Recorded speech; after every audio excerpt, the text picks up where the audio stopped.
అన్నా, అమ్మాయిల ప్రేమ ఎక్కువ కాలం ఉంటుందా, అబ్బాయిల ప్రేమ ఎక్కువ కాలం ఉంటుందా?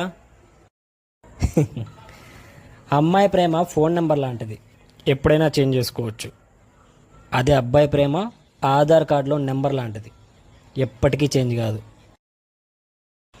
అమ్మాయి ప్రేమ ఫేస్బుక్ ఐడి లాంటిది, ఎన్నైనా ఓపెన్ చేసుకోవచ్చు. అదే అబ్బాయి ప్రేమ ఓటర్ ఐడి లాంటిది, ఎప్పటికీ ఒకటే ఉంటుంది. అమ్మాయి మేకప్ వేసిన తర్వాత మారుతుంది, అదే అబ్బాయి బ్రేకప్ అయిన తర్వాత మారుతాడు. Both are not same.